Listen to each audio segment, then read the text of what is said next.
한 번 더 우리 봄이 왔습니다. 그러니까 당신은 꽃입니다. 인사 한번 했으면 좋겠습니다. 네. 네. 네. 네. 감사합니다. 저희 교회에 원래 그 전도비 예산이 300만 원 책정되어 있습니다. 그동안 우리 교회 인근에 전도하기 위해서 물티슈를 제작하는 비용으로 전도비를 사용했는데요. 우리 장로님과 중직자들 같이 의논해서 이 비용을 우리 관계 전도에 사용하기로 그렇게 했습니다. 저희들이 그동안 그 물티슈를 전도하면서 나누어 줬는데 한 가지 특징이 있었어요. 젊은이 분들은 물티슈를 안 가져갑니다. 나눠줘도. 그런데 나이 드신 분들이 주로 많이 물티슈를 가지고 가는데 갖고 가신 분 중에 한 분도 교회 나오거나 그런 적이 없었습니다. 몇 개월 동안 작년이죠. 몇 개월 동안 우리 매주 목요일마다 그렇게 침산 3동 그 행정복지센터에서 했는데도 한 사람도 나오지 않았어요. 그래도 저희들이 전도하는 목적은 첫째로는 어떤 상황에서든지 우리가 복음 전하는 것, 열매를 거두든 거두지 못하든 씨를 뿌리는 것, 이게 우리 사명이기 때문에 저희들이 계속 전도해 왔었고, 또 한 가지는 사실 저희 교회를 홍보하기 위함입니다. 사실 우리 교회 위치가 어떤 면에서 조금 이렇게 구석진 곳에 있는 그런 상황이에요. 그래서 사람들이 이 신경을 쓰지 않으면 잘 찾기가 어려운 이런 곳입니다. 그래서 물티슈 전도를 하면서 우리가 이런 지역에도 이곳에도 우리 교회가 있다. 그래서 주위 교회 사람들에게 저희들이 홍보하는 그런 차원에서 알렸습니다. 근데 사실 제일 좋은 전도는 관계 전도죠. 관계 전도. 그래서 친척들 혹은 지인들, 친구들 아니면 회사에 같이 근무하는 직원들, 나와 좋은 관계를 맺은 사람들을 전도하는 것. 이게 제일 효과가 좋습니다. 우리 교회에서는 아주 모델적인 인물이 이순원 씨 아닙니까? 관계전도 정말 잘하셔서. 그래서 관계전도를 하려면 좀 계기를 만들어야 돼요. 그냥 교회 가자 이러면 좀 싱겁죠. 그래서 좋은 식당에서 맛있는 식사도 하고, 그죠? 또 마친 뒤에 맛있는 차도 한 잔 먹고, 이렇게 이런저런 얘기하면서 전도하면 상대방 마음도 많이 열릴 것입니다. 그래서 관계 전도를 위해서 여러분들이 지불해야 될 그 식비 그리고 차값, 이것을 우리가 교회에서 지원해 주기로 했습니다. 얼마나 그러면 지원해 주느냐? 한 사람당 25,000원 지원해 주기로 했습니다. 조금 크게 넉넉하진 않지만 괜찮을 것 같기는 해요. 2만 원 정도 식사하시고 5천 원 정도 차 마시는 용도로 사용하면 되니까요. 그래서 두 분이 하시면 5만 원 되죠. 그렇게 해서 나머지 그 이상 되는 비용은 자기 부담으로 지출해 주시면 좋을 것 같고, 그래서 올해 여러분 꼭 우리 친구들 혹은 친척들, 선후배 그 관계가 있는 분들 식사 한번 이렇게 초대해서 비용 교회에서 우리가 부담하니까요. 그래서 꼭 식사 한번 하고 또 전도도 하시고 그 좋은 시간들 좀 마련했으면 좋겠다 그 생각이 꼭 듭니다. 우리 신청 문의는 우리 천 장로님한테 해주시면 되겠습니다. 자, 2008년 12월 13일에 뜻밖의 사건이 일어났는데요. 이 지하철 승강장에서 비틀거리던 할머니 한 분이 지하철 선로로 이렇게 떨어져 버렸어요. 근데 이제 열차를 타기 위해서 이 할머니께서 일어섰는데 갑자기 이제 어른들은 좀 이렇게 기혈성 빈혈이 있잖아요. 그러니까 일어섰는데 순간 이제 어지럼증이 와가지고는 철로에 그냥 이렇게 떨어진 거예요. 그래서 사람들이 주변에 막 난리가 난 거죠. 발만 동동 구르고 막 안타까워하는 이런 상황인데 한 청년이 슈퍼맨처럼 아주 날래게 승객들을 비집고 선로로 뛰어들었어요.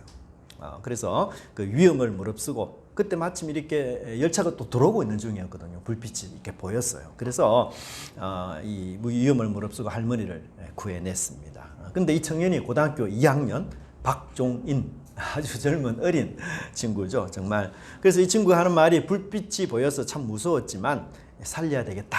그런 마음으로 뛰어들었다. 그리고 이런 일이 있으면 또 내가 할 것 같다. 그렇게 이야기를 했습니다. 그래서 이제 후에 병원에 이송이 되어서 할머니하고 그 고등학교 2학년 친구가 만난 장면을 제가 캡처를 해서 드렸는데, 할머니는 내가 이 젊은 친구, 고등학교 2학년 되는 이 친구가 나를 목숨을 이렇게 구해줬구나, 이것에 대해서 너무 놀라워하고 또 한편으로 감사하다, 이렇게 소식을 전했습니다. 사실 우리가 대부분 사람들은 위험한 일은 피하죠. 위험하고 목숨을 잃을 수 있는 일인데도 내가 하겠다, 그건 정말 드문 일이고요. 그런 일을 하는 사람은 주로 아주 절실한 사람들, 그죠? 그런 사람들이 또 주로 그런 일을 합니다. 그런데 우리가 평범하더라도 내가 부모가 되거나 혹은 내가 사랑하는 사람이 생기면 어떻게 돼요? 뭐 죽음, 위협 이런 거 우리 불사하죠. 그래서 자녀를 구하고 또 사랑하는 사람을 내가 구하기 위해서 위험 전혀 개의치 않고 뛰어드는 그런 사람들이 됩니다. 이렇게 죄인이 이 죄인의 생명을 구하고 건지기 위해서는 위험에 뛰어드는 일이 가끔 있을 수 있지만, 그러나 의인이 죄인의 생명을 구하기 위하여 뛰어드는 예는 이 지구상에 단 한 번도 없습니다. 근데 하나의 예외가 있는데 그분이 바로 누굽니까?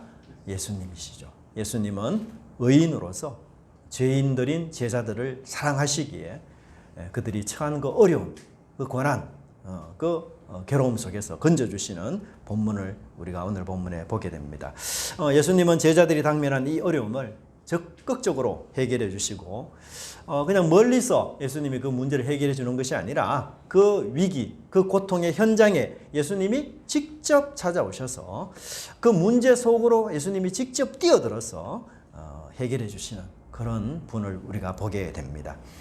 저와 여러분의 인생 속에도 참 경제적인 어려움부터 시작해서 고난이나 질병들, 뭐 여러 가지 많은 문제, 어려움, 위기가 있지 않습니까?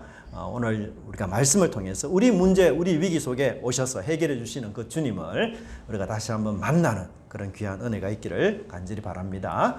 자, 첫 번째는 우리 인기의 위험에서 건져주시는 예수님. 인기가 무슨 위험이 될까?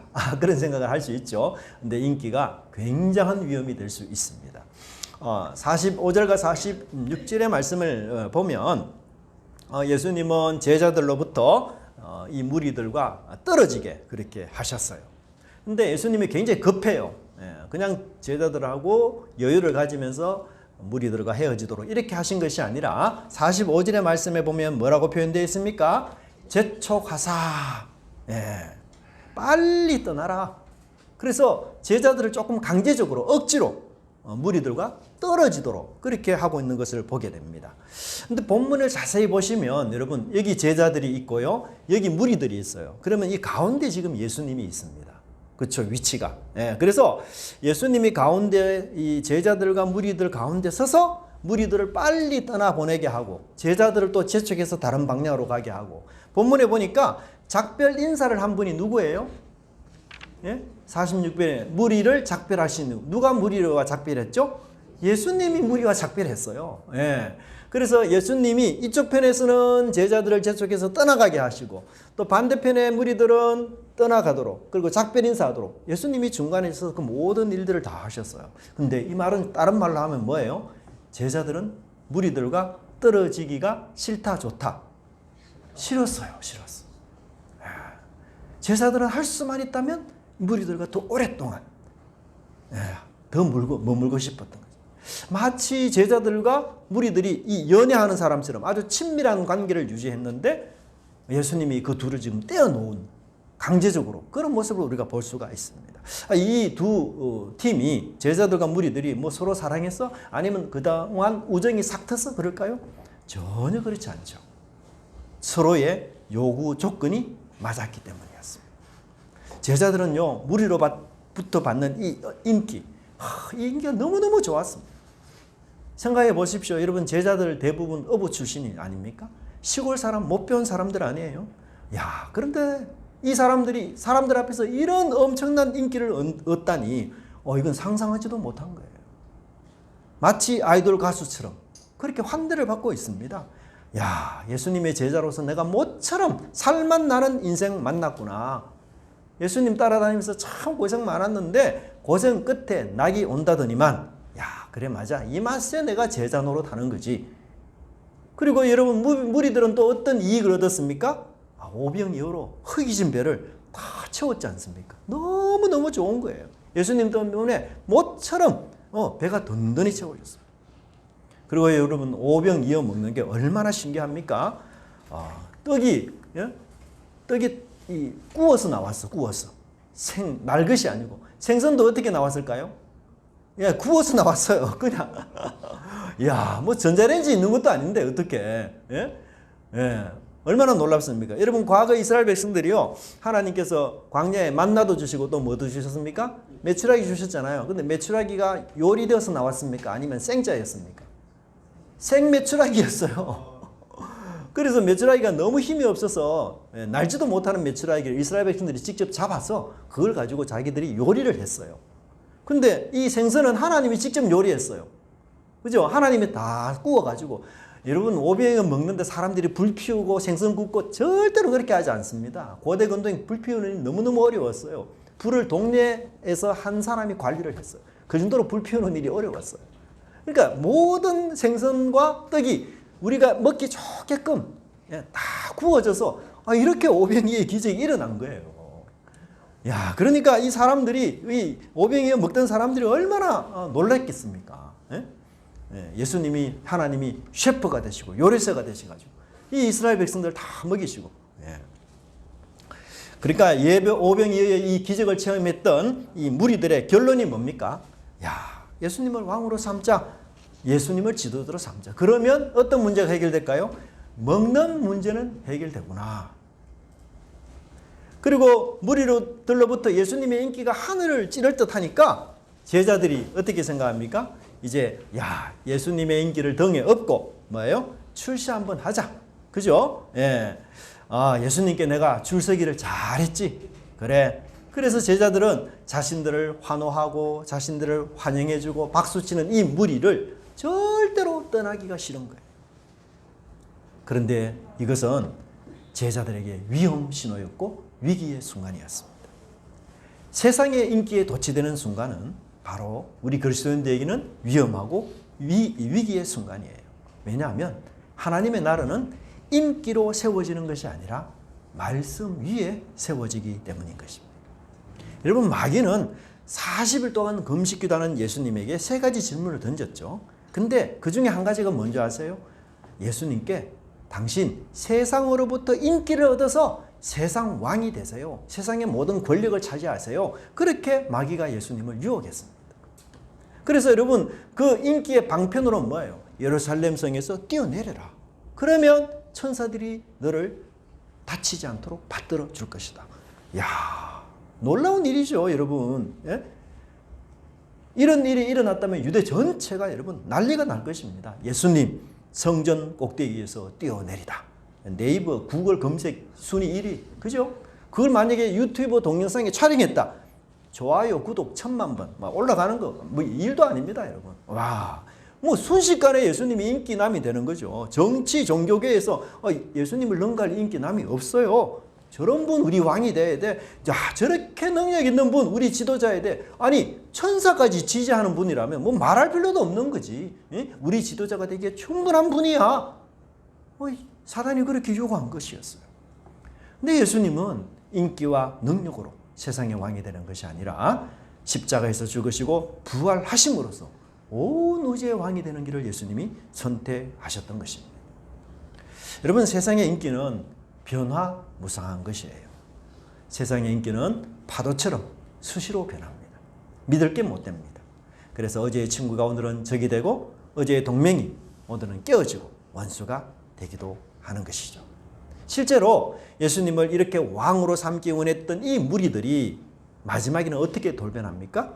예수님을 십자가에 못 박으시오 라고 빌라도에게 강력하게 요구하면서 심지어 협박까지 하는 그런 사람들로, 무리들로 변질되는 것을 보게 됩니다.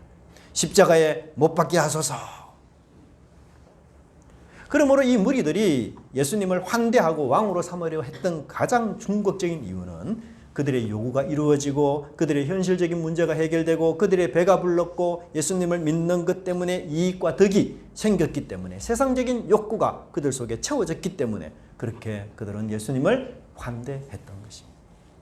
근데 여러분 가만히 한번 생각해 보세요. 우리 세상적인 욕구가 채워지고 우리 배고픔이 사라지고 우리 경제가 활성화된다고 해서 거룩한 백성이 될 수 있는 것입니까? 죄를 이기는 백성이 될 수 있는 것입니까? 전혀 아니에요. 단지 배고픈 죄인에서 배부른 죄인으로 바뀌는 것뿐이에요. 단지 가난한 죄인에서 부한 죄인으로 바뀌는 것뿐입니다. 겉모양만 달라졌지 죄인이라는 이 속성과 본질은 전혀 변화되지 않았어요. 중요한 것은 우리 속에 은밀하게 도사리고 있는 이 죄의 유혹을 끊고 하나님의 참된 백성으로 사는 것 아니겠습니까? 이 죄를 끊지 못하는 경제, 이기주의와 탐심에 뿌리 박은 경제라는 것은 결국은 빈익빈 부익부라는 이 불균형을 또다시 창출할 뿐이에요. 그래서 그것은 일부만의 천국이지 세상 나라의 연장선에 불과한 것입니다. 하나님 나라의 본질이 무엇인지를 망각한 이 제자들은 세상의 인기와 무리의 환대에 도취되고 거기에 빠져들었어요. 이 순간은 하나님 나라가 위기입니다. 제자들은 지금 세상 나라의 인기의 늪에 빠져서 인간 나라의 종으로 그렇게 전락할 아주 위험한 순간이었습니다. 말씀으로 세우는 이 나라를 인기로 세우는 나라로 오해하는 순간이었어요. 거룩과 정결로 세우는 이 나라를 기껏 배부름과 배고픔과 목마름을 해결하는 나라로 오해하게 하는 그런 순간이었습니다. 여러분, 우리가 사고를 나지 않아도 또는 우리가 질병에 걸리지 않아도 우리에게 위기의 순간이 있어요. 그게 뭐냐? 바로 세상 인기에 내가 물드는 순간, 세상의 인정과 그 인기에 내가 목마른 순간, 내가 세상에서 정말 출세하고 성공하고 잘 살아서 그래야만 내 인생이 궁극적으로 행복해질 텐데 라는 생각으로 내 머리에 가득 찰 때, 그때 위기의 순간이에요. 주님을 믿는 것, 교회 다니는 것, 주님과 동행하는 것, 그것으로는 부족해. 거기에 세상의 쾌락이 더 많아야 살만 나는 인생이 되는 거야 라고 생각하는 순간, 이 순간은 바로 영적 위기의 순간입니다. 세상이 나를 지배하는 순간이고 말씀이 나를 떠나는 순간이고 거룩한 성령께서 내 안에서 탄식하는 순간이기 때문인 것입니다. 성경은 하나님이나 예수님을 자주 목자로 그리고 이스라엘 백성들을 양으로 그렇게 많이 비유하죠. 근데 여러분, 양들이 가지는 아주 약점 중 한 가지가 뭔지 아세요? 양들은 시력이 엄청 약합니다. 3m 앞밖에 못 봐요. 3m 이상을 못 봅니다. 그러니까 멀리서 오는 늑대나 이리들을 절대로 미리 보지 못해요.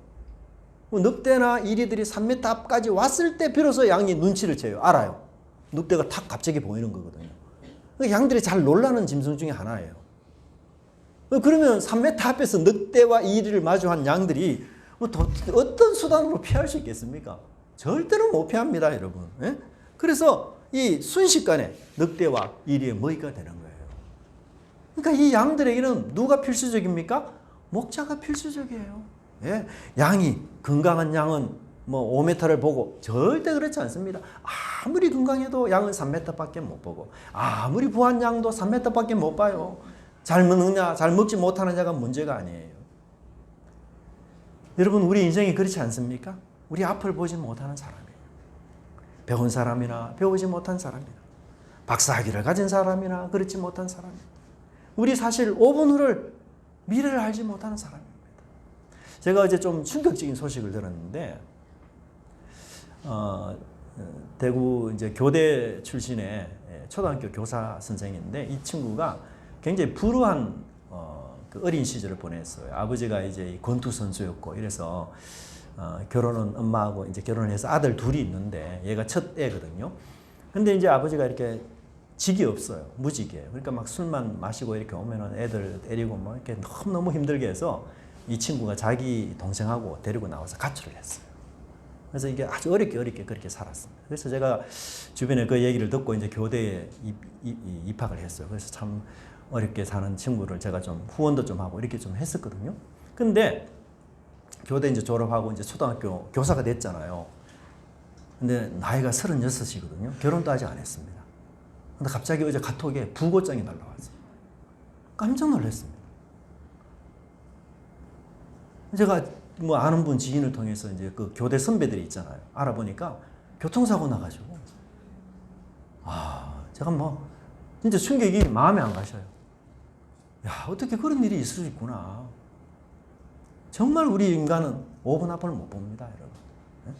정말 우리가 무엇이 위험한지 그 위험 감지력이 우리 너무너무 약한 존재가 우리 인간이에요. 마치 다 갖춘 것 같고 다 아는 것 같지만 절대로 그렇지 않습니다. 그 착각이에요. 여러분 우리 부모들 아이를 키워보면 어떻습니까? 이 갓난아이들 출생부터 18개월은 구강기죠. 구강기. 어때요? 손에 잡히는 건 무조건 어디에 들어갑니까? 입에 다 들어가요. 그게 먹을 건지 먹지 못할 건지 분별을 못해요, 애기가. 그래서 엄마가 어때요? 옆에서 부지런히 지켜봐야 돼요. 구슬이나 이런 뭐 이쁘고 반짝반짝거리는 거 그런 것 이쁘다고 또 입에 들어가잖아요. 그래서 삼키면 안 되는 이 물건들을 들어가지 못하도록 철저하게 경계를 써야 돼요. 엄마가 감시자가 되는 거 아니에요. 지금 제자들이 바로 이런 상황이었어요. 세상 나라가 하나님 나라를 삼킬 상황이었습니다. 이 무리들의 악한 영향, 잘못된 영향에 제자들이 지금 빠져서 그 무리들과 함께 환호하고 박수치고 같이 부패될 그런 상황이었어요. 그래서 예수님이 어떻게 하셨습니까? 이 무리들과 분리시켰어요. 제자들을 떠나게 하셨습니다. 그 자리에 더 이상 머물지 못하도록, 미련을 갖지 못하도록 그렇게 하셨던 것입니다. 여러분, 물론 우리는 이 세상에서 정말 열심히 살아야 됩니다. 또 할 수 있다면 우리 이웃과 좋은 관계를 맺어야 되고 또 우리 이웃에게 내가 좋은 평가를 듣는 그런 사람이 되어야 돼요. 우리가 이웃들과 할 수 있는 한 잘 섬기고 많은 것들을 양보하고 그렇게 살아야 되는 건 맞습니다. 그러나 하나님의 나라는 말씀 위에 세워지는 나라이지 인기 위에 세워지는 나라가 아닙니다. 사람들의 요구, 사람들의 요청보다 하나님의 요청과 요구가 먼저인 나라. 그것이 바로 하나님의 나라입니다. 여러분, 구제가 복음은 아니에요. 구제를 받고 도움도 받지만 그러나 복음은 거절할 수 있습니다. 교회는 복음을 전하고 복음으로 사는 것이고 말씀으로 사는 곳, 그것이 바로 교회입니다. 인기는 달콤합니다. 여러분, 세상에 인기와 환호를 싫어할 사람 어디 있습니까? 하지만 그 인기가 나의 사명의 자리에서 벗어나게 한다면, 말씀에서 벗어나게 한다면 그것은 유혹이에요. 예수님처럼 인기의 자리를 떠나야 하는 것이에요. 그리고는 기도의 자리로 나가야 하는 것입니다. 기도의 골방이 저와 여러분이 찾아야 할 자리라는 것을 깨달아야 됩니다. 세상은 우리에게 인기로 우리에게 제안을 합니다. 어떤 제안을 합니까? 인기를 줄 테니 말씀을 버리라. 인기를 줄 테니 세상 좋은 대로 살자. 내가 너에게 인기를 줄 테니 세상 요구하는 대로 살자. 그래서 인기 없는 사람, 인정받지 못하는 사람은 세상의 인기와 그 인정에 목말라 합니다. 그래서 세상의 인기와 인정을 받지 못하는 사람은 자살하려 하고 힘들어하고 광야 같은 인생을 살아가는 그런 사람들이 있어요. 여러분, 신안에 가면 신안 그 정도라는 도가 섬이 있습니다. 거기에 가면은 문준경 전도사님이라는 분의 선교 기념관 그리고 옆에 선교비가 있어요. 이분은 17살 때 정도라는 곳에 시집을 오셨는데 시집을 와서 보니까 이 남편 되는 분이 이미 여자가 있는 것이었어요. 딴살림을 하고 있었습니다. 근데 17살 먹은 이 처녀가 시집 와서 참 남편 사랑을 그리워하는데 뭐 남편은 자기에게 오지도 않는 거죠. 너무너무 외로운 거죠. 뭐 17살짜리가 뭘 알겠어요? 근데 뭐 소박을 받기도 하고 미움을 받기도 하고 남편에게 인정이나 존중, 사랑 받지도 못하고 그런 마음, 그런 외로움, 그녀의 삶이 하나의 광야였어요. 옆에 계시는 이 시아버지가 너무 안 되게 보여가지고 이 며느리에게 글을 가르쳤습니다. 야, 너 책이라도 보고 좀 위로를 받아라. 근데 그렇게 위로하던 이 시아버지가 결국 돌아가시고 말았어요. 그래서 이 문준경 씨가 더 이상 기댈 언덕이 없잖아요. 자기 알아주고 이렇게 격려해주고 위로해주는 사람 한 사람도 주변에 없어요. 그래서 자살을 결심했습니다. 근데 죽을 바에는 내가 나를 아는 사람이 많은 이 섬에서 죽기보다는 아는 사람이 아무도 없는 서울에 가서 내가 자살하자. 이렇게 해서 이 사람이 야간 열차를 타고 서울로 왔습니다. 근데 용산역에 내렸는데요. 어디서 박수 소리가 나고 노래 소리가 나고 막 그렇게 들리는 거예요. 그래서 이상하다 싶어서 그 소리 나는 데를 찾아갔습니다. 갔더니만 이게 천막을 쳐놓고 수백 명이 거기서 모여가지고 박수치며 노래 부르며 춤추고 막 부흥 집회를 하는 거예요. 그 당시 이 부흥 집회를 누가 인도했는가 하면 이분이에요. 이분 누군지 잘 모르죠. 이성봉 목사님. 아주 유명하신 분입니다. 이성봉 목사님. 이분이 부흥 집회를 인도했어요. 문준경 씨는 아유 사람들이 뭐 그리 좋아서 자기 인생은 광야인데 뭐 저리 좋아서 저렇게 박수하고 춤추냐 그러면서 자기도 모르게 뒷자리에 그렇게 엉거주춤 앉았습니다. 근데 설교를 듣는데 난생 처음 듣는 얘기를 듣는 거예요. 하나님이 당신을 사랑합니다. 당신을 너무 사랑하셔서 당신이 행복하게 살 수 있고 그리고 천국을 주기 위해서 자기 아들 예수님을 당신 대신 십자가에 달려 돌아가게 하셨습니다. 당신이 얼마나 하나님의 눈에 소중하고 중요한 존재인지 압니까? 예수님 믿고 하나님 앞으로 나오시면 무엇이든지 다 용서받고 하나님의 자녀가 되어서 하나님의 사랑 속에 살게 됩니다. 그런데 이 말씀을 듣는 순간 성령께서 이 문준경 씨의 마음을 활짝 열게 만들었어요. 그리고 그 목사님의 말씀이 자기 가슴에 크게 와닿았어요. 그는 지금까지 사랑이라고 생각했던데 사랑 나와 상관없는 인생이라 생각해요. 사랑이 뭐야? 사랑은 나와 상관없는 인생이야. 나는 저주받은 인생이야. 나는 시집 와서도 사랑 한 번 받지 못한 인생이야. 내 인생 왜 이렇게 불쌍할까? 그녀는 인생 광야 같은 인생 살고 있었어요. 근데 그 예수님에 대한 사랑을 듣고 나니 야 하나님께서 나를 사랑하셔서 어떻게 자기 아들 예수님을 십자가에 죽으시고 나를 구원하셨구나. 평생 한 번 듣지 못한 그런 사랑.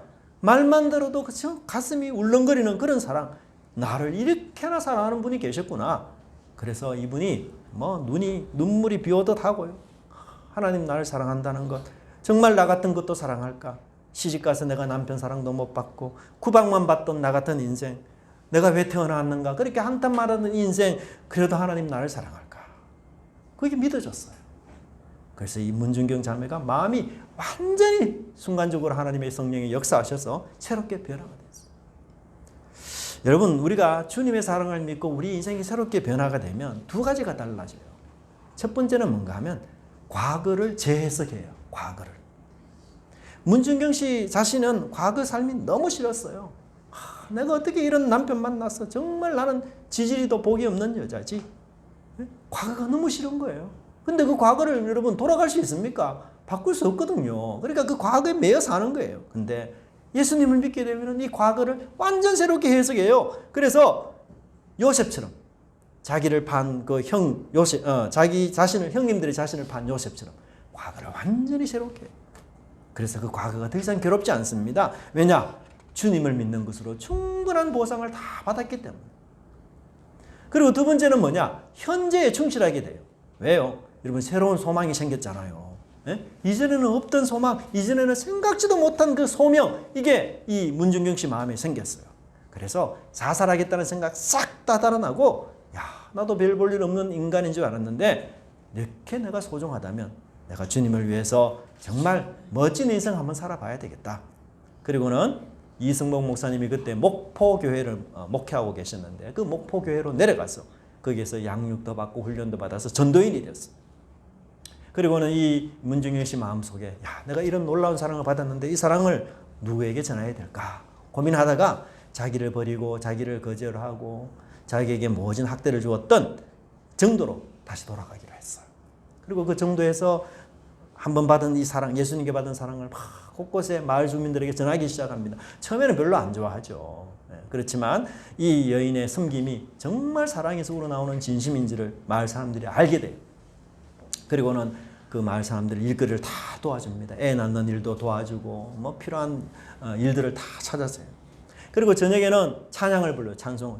근데 이 문정영 씨가 노래를 참 잘했다고 합니다. 그 찬양을 부르면 누가 오는가? 동네 아이들이 막 이렇게 몰려옵니다. 그 찬양 소리를 듣고. 근데 그 당시 동네 아이들이요. 말을 5마디 하면 4마디가 욕이고 1마디가 정상적인 단어예요. 그만큼 입에 욕을 달고 사는 이런 친구들이었어요. 근데 그 친구들에게 전도하고 이렇게 해서 그 친구들이 복음을 듣게 됐는데 여러분 놀랍게도 그 사람들 중에 어떤 사람이 나온지 아세요? 이 사람 누군가 하면 바로 CCC 총재 김진곤 목사. 또 이분 잘 모르시죠 여러분? 정태기 박사님은 아시죠? 가정사역을 하시는 유명한 목사님. 이분들이 다 이 문준경 씨의 찬양, 복음의 말씀을 듣고 우리 한국 교회에 정말 이 기둥 같은 사람들이잖아. 이 두 사람을 통해서 얼마나 많은 가정들이 회복이 되고 얼마나 많은 사람들이 복음을 믿게 된지 몰라요. 이 문준경 씨는 어떤 의미에서 씨암탉을 낳은 거죠. 네. 그래서 이 꼬마들 마음속에 복음의 불을 지르고 가슴에 그리스도의 생명을 심어놓고 그래서 그 복음의 마음에 불이 타서 이 아이들이 주님을 위해서 헌신하는, 그래서 한 분 한 분이 정말 이 우리 한국 교회계를 흔드는 그런 믿음의 인물로 크게 자랐던 것이었습니다. 그리고 이 문준경 전사님이 자기 섬에만 아니고 이웃 섬에도 계속 가면서 열심히 전도했어요. 여러분 섬이 원래 어떻습니까? 바닷가에 있는 이 섬들이, 도시들이 다 이 샤머니즘, 미신이 엄청 강하잖아요. 근데 이 문준경 씨가 전도한 이 섬에는 90%가 기독교예요. 90%. 그래가지고 그런 미신이 하나도 없어요. 하나도. 너무 안타까운 것은 이분이 1950년도에 공산당에 의해서 참 자기가 안전하게 살 수 있는데도 이 교인들이 핍박받고 어려움 받게 당하는 그 사실 때문에 안타까워서 교인들을 보호하기 위해서 공산당이 핍박하는 그 장소를 찾아갔어요. 그리고는 죽창에 찔리고 막 이렇게 모진 고문 당하면서 결국 돌아가시고 말았습니다. 우리 문준경 씨 인생이 어떻습니까? 광야와 같은 인생이었어요. 자살하고 싶은 인생이고 소망이 없는 참 그런 인생 아니었어요. 그런데도 주님을 모시고 주님을 믿고 그렇게 살아갔을 때 그냥 광야가 아니라 의미 있는 광야가 되고 이제 소망이 있고 생명이 피어나는 그런 광야가 되었습니다. 여러분, 하나님께서는 인정과 존중을 받지 못해 자살하고 괴로워하는 이 문준경 한 사람의 인생을 통해서 얼마나 많은 사람들이 복음을 믿고 새 사람을 되게 했는지 정말 30배, 100배, 60배의 그런 놀라운 결실을 하나님이 하셨던 것이에요. 하나님 나라는 세상의 인기와 전혀 관계가 없습니다. 여러분, 주님이 나를 부르신 이유는 뭡니까? 하나님 나라를 건설하고 세우기 위함 아니에요? 근데 내가 주님을 찾는 이유가 기껏 뜻 때문이라면 이건 위기의 순간이에요. 그때는 우리가 주님처럼 기도의 골방으로 나아가서 우리의 영성을 새롭게 해야 되고 내가 뭐 때문에 주님을 믿는지를 다시 한번 우리 마음에 각오를 새롭게 해야 됩니다.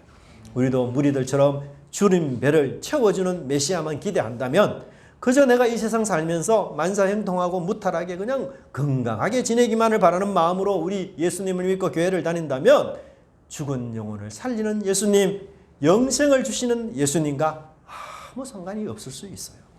거룩하고 정결한 삶이 내 목표가 되고 성령을 주셔서 내 인생이 복음으로 지배받는 그 귀하고 놀라운 삶을 살도록 주님이 우리 부르셨다는 것, 그거 우리가 기억해야 됩니다. 우리 광야와 같은 인생 속에서 한평생 그냥 먹을 것, 마실 것, 그것 때문에 염려하고 그것 때문에 걱정하고 그것 때문에 고민하는 인생 여러분 되고 싶습니까? 절대로 그렇지 않을 것입니다. 저도 마찬가지예요. 문준경 씨처럼 성령 충만을 받고 그래서 우리가 세상을 이기고 환경을 이기고 나를 짓누르던 그 과거를 이기고 그래서 새 사람 새 인생으로 살아서 주님 이웃에게 복음을 전하는 그런 멋진 사람으로 그런 멋진 인생이 되기를 간절히 축원합니다. 기도하겠습니다. 하나님 아버지, 저희들에게 귀한 사랑으로 또한 복음의 놀라운 능력을 힘있게 하시니 감사함을 드립니다. 무리들의 요청과 요구를 떠나 우리 주님을 위하여 살 수 있는 인생 만들어 주시니 감사합니다. 우리 주님께서 원하시고 바라시는 참된 믿음의 사람들로 저희들이 살아갈 수 있도록 인도하여 주시옵소서. 세상의 인기에 저희들 연연해하지 않고 하나님 복음을 아는 자답게 또 하나님께서 우리에게 영생의 생명을 허락해 주시고 이 놀라운 복음을 전하는 사명자로 우리를 부르셨다는 이 놀라운 위대한 사명을 저희들이 몸소 실천하며 생활하는 저희들의 삶 되게 하여 주시옵소서. 우리가 비록 광야 같은 삶을 살고 모자라고 부족한 것이 많은 삶을 살지만 그러나 우리 주님께서 복음과 함께 능력으로 우리를 충분히 붙잡을 수 있다는 그 살아있는 믿음 저희들에게 허락해 주셔서 하나님 우리 생애를 하나님께 드리고 그래야 우리 저희들이 별처럼 빛나는 생애를 살아갈 수 있도록 하나님 저희들의 생애를 함께 하시고 인도하여 주시옵소서. 모든 영광을 주께 돌리었고 감사드리며 예수님 이름으로 기도드립니다. 아멘.